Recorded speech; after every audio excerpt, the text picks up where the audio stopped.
যেটার আশায় বাড়ির থেকে বের হয়ে গেলাম শেষ দিকে সেটাই পেলাম না, হেঁটেই যেতে হলো। তো হ্যালো এভরিওয়ান, গুড মর্নিং। আপনারা সবাই কেমন আছেন? আমি তো ভালোই আছি।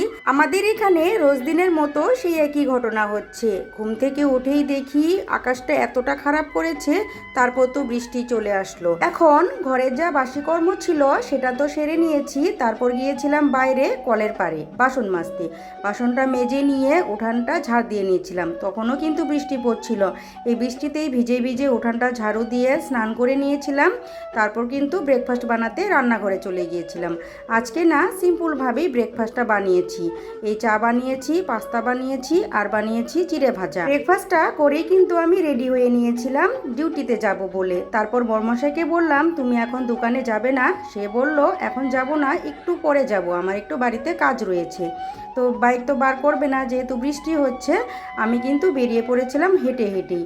তো বর্মশাইকে বললাম একটু এগিয়ে দাও, সে কিন্তু আমাকে এগিয়ে দিয়েছিল। তো যাই হোক, যখন আমি একটু বাইরে আসলাম তারপর ভাবলাম যে আমি টোটো পাবো, সেই আশায় তো আমি বাড়ির থেকে বের হয়েছিলাম।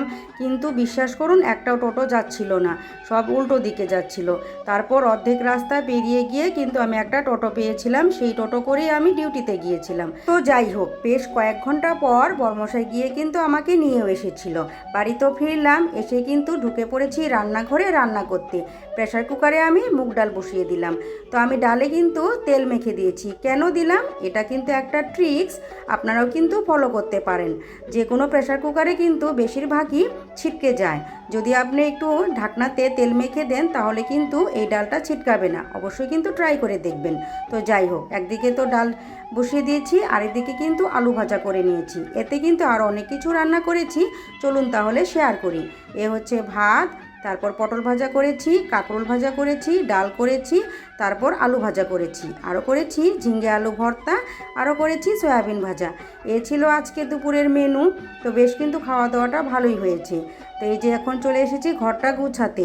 এখন প্রায় বিকেল 3টের মতো বাজে, কারণ আজকে যেহেতু ডিউটি থেকে এসেই রান্নাঘরে ঢুকেছিলাম, এই ঘরদারের কাজগুলো কিন্তু করতে পারিনি। তো এখন ভাবলাম একটু সময় আছে হাতে, তাহলে কাজটা করেই নিই।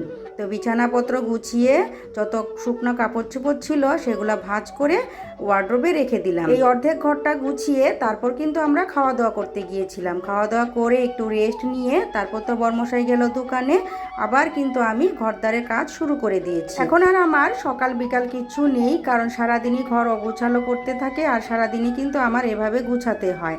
তো বেশ মাঝখানে কয়েক ঘন্টা তো আমি পারি না, যতটুকু সময় আমি বাড়িতে থাকি ততটুকু সময় কিন্তু আমার এগুলা কাজ করতেই যায়।